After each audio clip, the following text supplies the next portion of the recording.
यहाँ पे जिस पर चर्चा होनी है। लेकिन प्रशांत टंडन जी, आखिर क्या कुछ चल रहा है अंदर खाने की? एनडीए जो है वो टूट की तरफ बढ़ रहा है, कैसे देखते हैं आप? क्योंकि देखिए, बहुत अलग अलग राज्यों में अलग अलग तस्वीरें हैं और वो कहती हैं कि एनडीए के अंदर सब कुछ ठीक नहीं है। एनडीए तो राजीव जी बाद में आएगा, पहले तो बीजेपी के अंदर क्या चल रहा है। देखिए, नड्डा जी की अध्यक्षता में बीजेपी चुनाव हार गई है, बहुमत से नीचे आई है और उनका कार्यकाल भी खत्म हो गया है। बड़ा संघर्ष इसमें चल रहा है कि अध्यक्ष आरएसएस का बताया हुआ हो या अध्यक्ष जो है नड्डा जी को कंटिन्यू किया जाए या अध्यक्ष गुजराती लॉबी का हो। तो बीजेपी दो हैं, गुजराती बीजेपी है और बाकी बीजेपी है।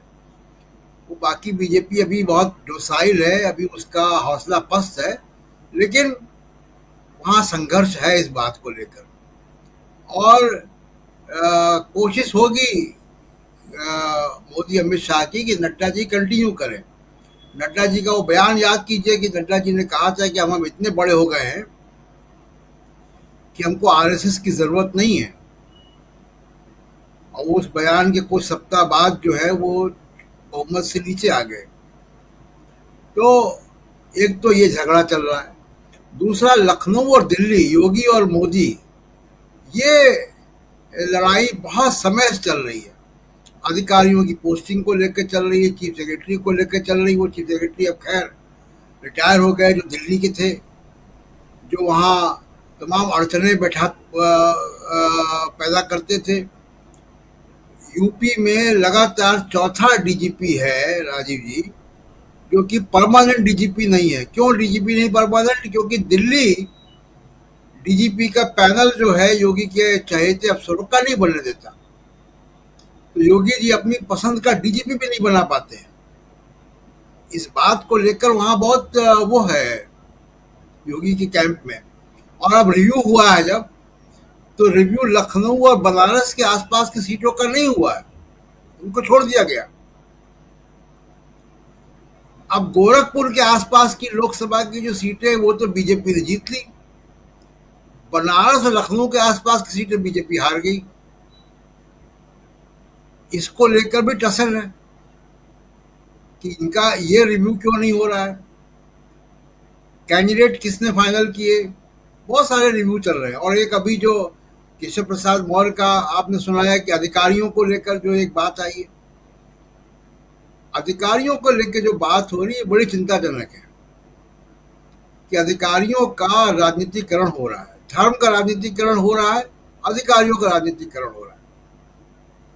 और अभी इस रिव्यू के बाद ही 10 या 15 बड़े अफसरों के तबादले भी हो गए हैं, जिनके ऊपर ये आरोप है कि उन्होंने मदद नहीं की।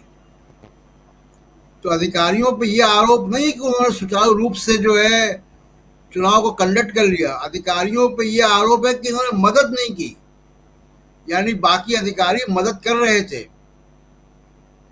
ये एक बहुत ही चिंताजनक बात है हमारी ब्यूरोक्रेसी के लिए, और ये ब्यूरोक्रेसी के लोगों को सोचना है। ऐसी बातें महाराष्ट्र से सुनने को मिल रही है जहां पे अब चुनाव होने हैं। महाराष्ट्र में वो अधिकारी चुन चुन के की पोजीशंस में प्रमुख जगह पे लगाए जा रहे हैं जिनका चुनाव में रोल होगा, जो जिसको कहते हैं कार्यकर्ता ब्यूरोक्रेसी। तो कार्यकर्ता ब्यूरोक्रेसी के लोग ठीक जगह पे लगाए जा रहे हैं जहां चुनाव पे प्रभावित कर सकते हो। ये इंडिया गठबंधन और शिवसेना और कांग्रेस और महाविकास आघाड़ी को के नेताओं को ये बात उठानी चाहिए कि ये जो अधिकारी लगाए जा रहे हैं ये कौन है। उन अधिकारियों का जरा पूरा सिजरा निकालें, उसको पब्लिक डोमेन में लाएं, उन अधिकारियों का रोल क्या रहा है। क्योंकि अगर अगर आप अधिकारियों के ऊपर अभी से नहीं कोई एक बात रखेंगे, तो जैसा लोकसभा के चुनाव में हुआ, तो लोकसभा के चुनाव में ये बात कही जाती है कि बहुत सारा जो चुनाव को प्रभावित किया है वो पसंद वाले अधिकारियों ने किया है। तो ये पसंद वाले अधिकारियों की सूची जरा इंडिया गठबंधन सामने लाए, इनको पब्लिक डोमेन में रखे, ताकि जनता का भी इनके ऊपर निगाह हो कि अधिकारी क्या कर रहे हैं, इनको क्यों लगाया गया है, इनका रोल क्या है इलेक्शन के समय। ये सब महाराष्ट्र से भी बातें जो है वो आ रही हैं। दूसरी बात राजीव जी की, जो अभी आपने शंकराचार्य जी का सुनाया, जो कि उद्धव ठाकरे क्या गए, उन्होंने बात ठीक की, उनकी बात से मैं सहमत हूँ। देखिए, धार्मिक नेताओं को और शंकराचार्यों को क्या करना चाहिए, अभी धर्म को राजनीति से के चंगुल से निकालना चाहिए। धर्म और राजनीति का मिश्रण जहां भी हुआ है, चाहे मध्ययुगीन यूरोप में या हम अपने पड़ोसी देश पाकिस्तान में देखते हैं कि उसका क्या हाल हुआ। पाकिस्तान का धर्म और राजनीति का मिश्रण हुआ, पाकिस्तान आज ये स्थिति में। हमारे देश में भी अब ये हो रहा है कि धर्म और राजनीति का मिश्रण हो रहा है, और हम देख रहे हैं कि जो लोग धर्म के नाम पे वोट देते थे, जो मुसलमानों के बुलडोजर पे मकान गिराए जाने पर तालियां बजाते थे, आज उन्हीं के मकान बुलडोजर से गिराए जा रहे हैं, चाहे वो दिल्ली हो, चाहे वो उत्तर प्रदेश हो या उत्तराखंड हो।